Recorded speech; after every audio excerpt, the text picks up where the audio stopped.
So, Seth Rollins' new group is now Seth Rollins' newer group, and that means we can call them the NNG. It sounds like some kind of energy advertisement from the year 2000. And as we all know, wrestling loves the year 2000. Also, hello my friends! Welcome to Ups and Downs, the only wrestling review show you need. Cannot believe there's been another show. Money in the Bank is in 2 weeks. Some people say there's too much wrestling on TV.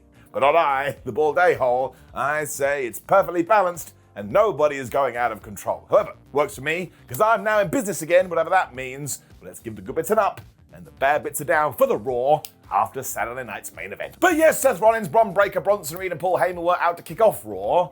And what a mess this is. We have Bron Breakker and Bronson Reed. So that's a Bron. Nobody can handle double Bron. It also means I'm never going to be able to tell them apart because I am just a stupid fan. When Paul Heyman went, listen, if Skynet brought back a Terminator and we said, can you please tell us about the future of WrestleMania, he would admit that Bron Breakker was the main event of WrestleMania 44, 45, 46, 47, 48, 49, and 50. Now, one, never make that Terminator movie. It'd be worse than that last Terminator movie, which wasn't very good. And two, I don't think that's how Skynet works. They don't go, listen guys, we have to go back in time and change the WrestleMania main event. And actually, I've just said that. It means that they have come back in time. They weren't happy that Bron Breakker was the WrestleMania main event, so this was actually an insult. Let's go home. The crowd then charged with CM Punk, and Paul was like, well, that's wonderful, because I do want to talk about CM Punk. Do you know why he's not here this evening? Which meant he was definitely going to be here because of Bronson Reed. This crazy man basically killed him, and that's why WWE has always kept him away from the top guys, because they know this dude is a loon. Look what he did back in the day to Seth Rollins. But of course, this means if you're but a mid-carder, Bronson Reed now has permission to absolutely stab you in the face. They then got into the whole Seth Rollins-Bronson Reed feud, and Heyman even said, you think that CM Punk and Roman Reigns beat him up bad? It was nothing compared to what Big Bronson did, and that's why we wanted to have him on our team. Now, I will say, when Seth Rollins took the microphone, he didn't address this at all. I needed to hear it come from his mouth eventually, just because that hits in a completely different way, although there you go. It was explained, it was exactly how we did think. Seth Rollins was like, well, I'd rather not get absolutely smashed by that guy, so why don't I cut him a deal? It's also a way for them to control the future of the industry, because apparently only 2 people could be stars as we do go forward. When everybody was booing and jeering Seth, he was like, you're all a bunch of goobers. You sang my song during my entrance a few minutes ago, and now look how you've turned. I mean, that is exactly what happened. He also can't stand the Punker and Sami Zayn because right now he'd be the world champion if it wasn't for them. That's why he's gone back to the drawing board, and he realizes control is all about basically being a threat. So he is going to win the Money in the Bank briefcase, and then he can decide when it all goes down. And that was kind of that. Basically, it was a nice standard promo at the start of Monday Night Raw, but it was just to tell you that Bronson Reed is in. Bron Breakker is going to main event WrestleMania for a long last time, which means eventually the internet will turn against him. But if you're talking about people who are on top, it is the Seth Rollins NNG group. I would say another small criticism is that I would have let Bronson Reed talk as well, but I guess there's loads of time to do that. You don't have to give everything away. So I am going to give it an up, but yeah, I'll use that word again. It was standard affair. But I do like this group. If nothing else, they look super duper cool. Flipping Vikingo was then shown in the crowd. And I was like, man, we are living in the crazy times when it comes to wrestling. And we had a Money in the Bank qualifier that was Chad Gable versus Dragon, I'm only here to take the pin Lee, and Penta. I was like, I think I'm going to have a good time. And really, if you want to talk about the highlight of Raw, it was probably this match. And the absolute maddest part is when Dragon Lee did this dive, because it is 2025, he launched himself so damn hard that he took himself and Penta out over at the announce table, and even Pat McAfee went, holy shit, but he did not say shit, but honestly, he hit him as fast as a rocket. There were really scary bits in this too, because they did this 3-way maneuver when Chad Gable got dropped right on his head, and you knew this was bad, because Chad didn't sell this like a wrestling move. He just grabbed his face like, oh my gosh, I may be dead, but thankfully he is okay, and somehow they all still continued on to have an absolutely fine professional wrestling contest. He got so upset eventually he went to slap Vikingo, which was the worst thing in the world, because when he went to the top rope, Vikingo was like, well, I think I'm allowed to jump this barricade and get in the ring. He booted Chad so hard in the face, I actually think he started to bleed. So Chad Gable had a terrible night. Now, Dragon Lee didn't care at all that somebody else had interfered, so he did the stomp. But then Penta was here, and he took out the Dragon with the Canadian-Mexican Destroyer, and then he turned to Chad Gable, and he gave him the Penta driver, and he pinned Chad for the 1, 2, 3. So I was like, right, I made that joke about Dragon Lee losing. I was completely wrong. It was Chad that took the pin. But that kind of makes me think, at that AAA WWE show, it is Vikingo versus Chad Gable, hence why all this went down, and it is going to be for the Mega AAA World Championship, which WWE accidentally spoiled. But now I'm starting to think Chad Gable could become the AAA champion. If that happens, I'm going to have to lie down forever because nothing else makes sense. It also means that Penta has now qualified for the Money in the Bank, which is pretty cool. And yeah, if you have 12 minutes today, you should go and watch this. It will light up your life, my friends. Roxanne Perez then continues to work her magic, or not magic, on the Judgment Day, because not only did she have chicken tendies for Dominic, but she was like, oh no, your shoulder's bad, let me massage it. And of course, from nowhere, Liv Morgan walked in. I was like, Dom, you have the worst timing of anybody on the planet. As a quick aside too, do you remember when Liv Morgan went away to film that movie? All the crazies went, well, she should drop the tag team championships if she is going to be away. Well, I think she was away for all of 3 weeks. So thank goodness we didn't listen to you. Honestly, those people can never be in charge of a promotion. Actually, that's not true. It would be utterly chaotic. Somebody make it happen. Tommy Boy instantly went into panic mode, but Liv was like, shut up, man, because Raquel Rodriguez has been keeping me in the loop, so I don't need you. As she then skipped away to talk to Adam Pearce about being in the Money in the Bank qualifying match, because it really is just that easy. Though at the same time, I will say that Finn Balor was in the corner, laughing like a hyena. He is the greatest person on this show. We don't talk about it enough. And I'm now going to call him King Troll. When we got Rusev versus Tozawa, and I was a little bit split because I love Tozawa, but Rusev / Miro has always been my boy, so I was rooting for him.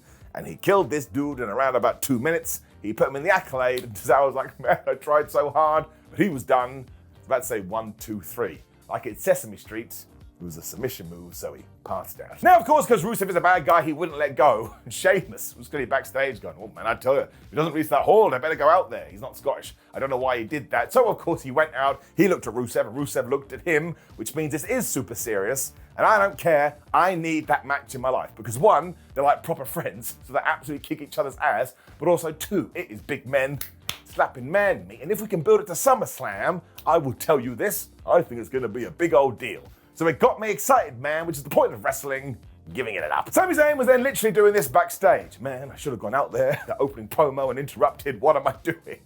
When the camera panned out, Jey Uso was right there. So I need to talk to the production team. I'm like, what are you doing? This isn't the end of the movie. Why are you doing a big reveal for Jey Uso? But of course, Jey was like, nah, man, you did the right thing. Listen, go and win Money in the Bank. Then you'll be that guy, and I'll be the world champion guy. And we can essentially rule WWE forever. I mean, he didn't say that, but he did sound a little bit like Seth Rollins, but the good guy version.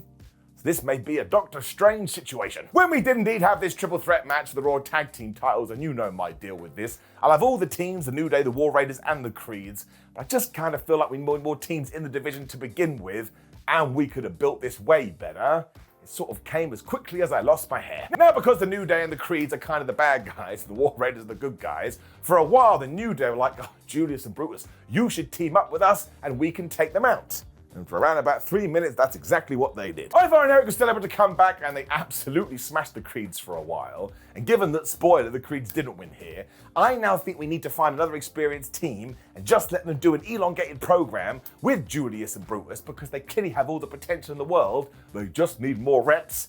At the moment, they only seem to be fighting the War Raiders and the New Day. Ivar continued not to be bothered by this, and he absolutely crushed Kofi Kingston into barricade. I thought he was dead, but of course, when he went to the top rope, Julius was like, oh, well, I think I have new friends. He stopped him by popping him right in the face when Xavier Woods like, you idiot, and he hit the most devastating move in all of sports entertainment, surprise roll-up, and he got the 1, 2, 3. Now listen, if anybody is allowed to use a surprise roll-up, it is Xavier Woods. I mean, for a good old while there, back in the day, he had it at its finish. So yes, look, this was perfectly fine, but we can absolutely do more with this division. WWE needs to see what they're doing on SmackDown and just throw it over here. Like, the New Day as champions are brilliant, but they need to start winning in more devious ways. But I will give it an up. I was more than sports entertained, but we are not doing them enough justice. Liv Morgan and Raquel Rodriguez then found Io Sky and Kairi Sane in the back.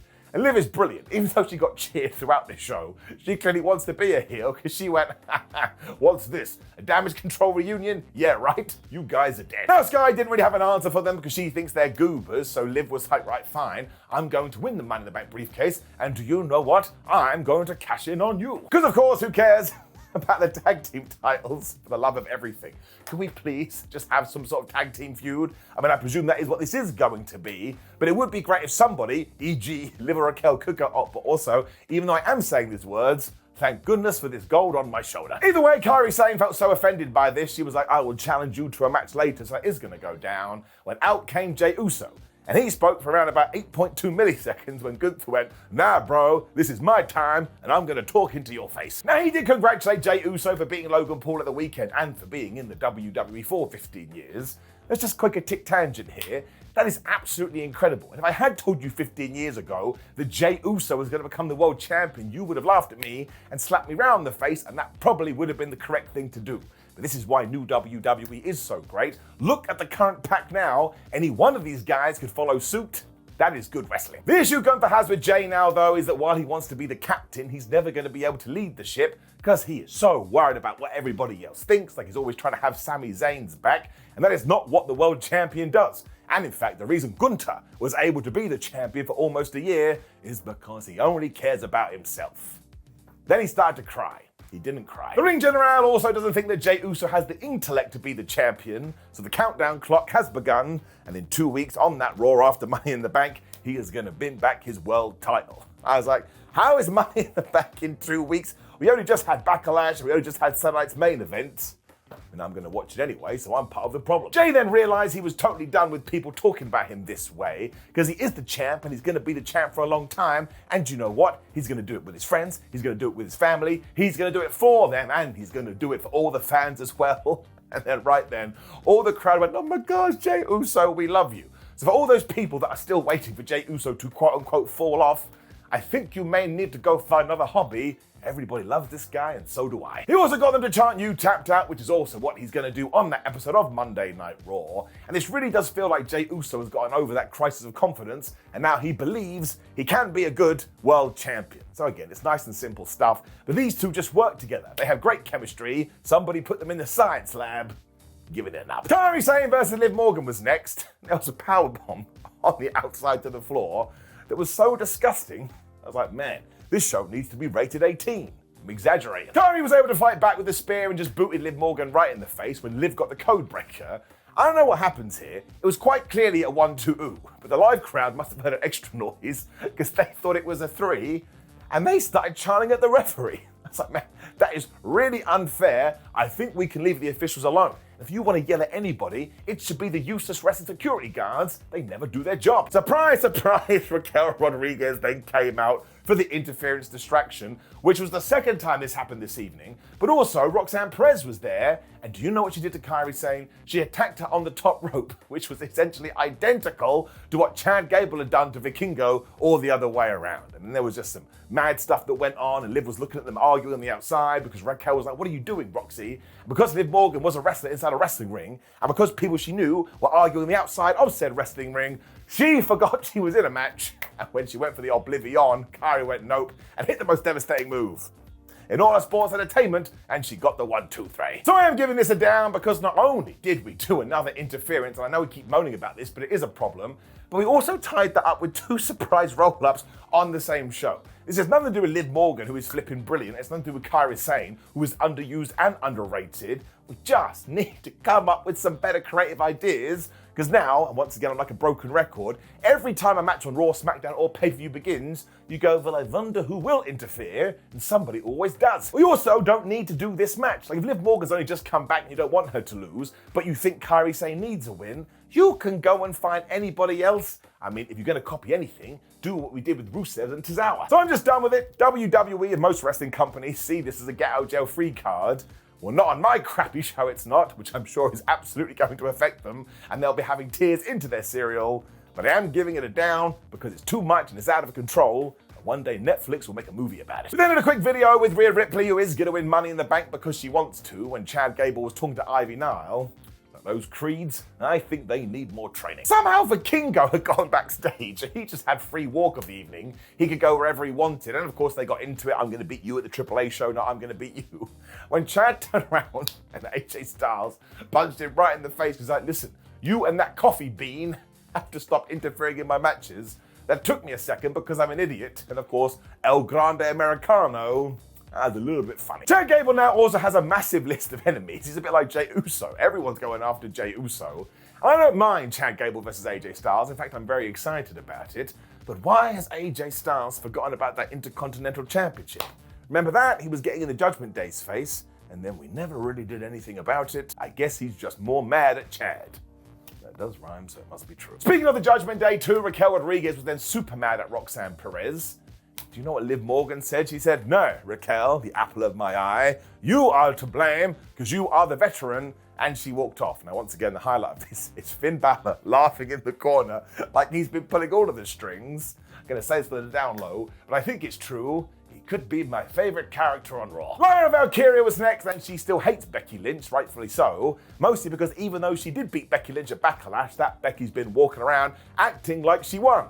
So I love this. That's how we've gotten to Lyra's skin. Anybody else could look in the record book and go, "Oh no, you did get the W." But Lyra's like, no, she thinks she's got the W, and I cannot let that lie. Becky also went and talked to management and has got herself a rematch at the Money in the Bank pay-per-view, and Lyra's like, you know what? That's totally fine, even though I would have preferred a new challenge, but I've beaten her twice. And do you know what comes after 2? It's the number 3, which means eventually I'm going to beat her thrice. It also means eventually we can put Lynch to the side so she stops stealing other people's opportunities. And also in terms of Valkyria, this is personal now, because at the pay-per-view, or Backlash, Becky had yelled at her fiancé. I was like, man, that feels like it happened 47 years ago. Now listen, I really like Valkyria, and I think over the last few weeks she has leveled up her game. So, I am sorry to do this, but welcome to another episode of Nobody Talks Like That with me, your guest host, always the host, Simon Miller. Because yes, as much as I do like Lyra, she on this episode of Raw said, "Becky Lynch, you are nothing but a rat with a piece of cheese." I was like, wait a minute, how is she anything like a rat with a piece of cheese? The rat just wants to eat that cheese, and otherwise it's going to die. Also, just one of those lines that I'm sure sounded good in your head, but when you said it, well, my friend told me, nobody talks like that. Becky Lynch then realised that, oh my gosh, I'm angry now, meter was full, so she walked out. And she's like, wait a minute, it is I who am mad at you, Lyra Valkyria, because you cost me my chance in the Money in the Bank match. She did. Becky wasn't too fussed either, because after that match, she went home with a hot husband, whereas Lyra had to go to the hospital. That's when Valkyria said, the only thing talented about you is your husband. I probably could have put that in Nobody Talks Like That as well. It just didn't land as intended. Becky then returned to this idea that the only reason people care about Valkyria is because she is feuding with Becky. And Valkyria was like, no, it's because I keep beating you. When they made it very clear they shall have this match at the PLE. And if Becky Lynch does lose, she will never challenge Lyra for her Intercontinental title again. Lyra was fine with that because again, she's whooped her ass all of these times so she can do it once more. Then they got into an argument about who's going to raise the other's hand at the end. So of course what will happen is Becky Lynch will win using cheating tactics. She will be the IC champion. That's good for that belt, especially because Lyra can then win it back at SummerSlam, and poor old Valkyria will have to raise her arm, which as we know in the world of wrestling is the ultimate insult. Apparently. They really do work well together, and again, if that scenario does go down, I think it's going to help the Intercontinental title, which should be the plan here, as well as Lyra Valkyria, but I shall give it an up. Like at the moment, they're still keeping this interesting, and they have been feuding for a while. That probably means they've got something. Karrion Kross then found Sami Zayn backstage and was like, oh man, Sami, the reason you're not champion is because you're going about it the wrong way, and you need to start being nice to people like Jey Uso. Sam was like, would you leave me alone? So Kross turns into a child. He went, oh, I figured it out. You're never going to be champ. Now, do not forget this feud has been going on since pre-WrestleMania, so I hope we do something with it soon. And also, if somebody can explain to me why Karrion Kross doesn't care about Logan Paul anymore, I'd appreciate it. But the bigger conversation here is we need to get Karrion Kross back on TV properly. I shall sit here and wait. When we got to our main event, and look, it was to decide who next is going into the men's Money in the Bank. It was Seth Rollins versus Finn Bálor versus Sami Zayn, so it was always going to be brilliant. But I have to give it a down, because that's right. Like every other single stupid match on this show, apart from one, it ended in a distraction. And interference, which is the brand new most devastating combo in WWE. I don't want to flog a dead horse, man, but I can't ignore it now. We are in the weeds, and we are too deep. And listen, it made sense here in the main event, but that just means don't do it throughout the show. So there's my down, get mad in the comments. Again though, listen to all of those names. This was an absolute treat. And for a while there, Sami Zayn was doing well when Finn Bálor took over until Seth went, I'm going to do it instead. So there was sort of a part where one man went out and the other two fought, but eventually they got into the three-way stuff. They are just so damn talented. It also meant the Triforce was finally completed as the three guys did their own thing, and Sami Zayn did the springboard moonsault, and this time he most definitely pointed to the heavens, so that was a very love you tribute to Sabu. Seth then flew in with the Splash of the Frogs as he and Bálor had a little bit of an alliance for a while, and then Rollins ruined that by pedigreeing Finn Bálor. When he went for the three, Sami zoomed in with a surprise rollout for a good 1-2-ooh. I was like, man, I'm involved and I'm cooking. Sadly, Sam's next idea was to hit the least devastating move in all of sports entertainment, the Blue Thunder Bomb. Did it work? Of course it didn't. It never does. So on that one occasion when it did work, and everybody got in my DM saying, Simon, you're a bigger bored a-hole than usual, well, here we are halfway through 2025, and who's laughing now?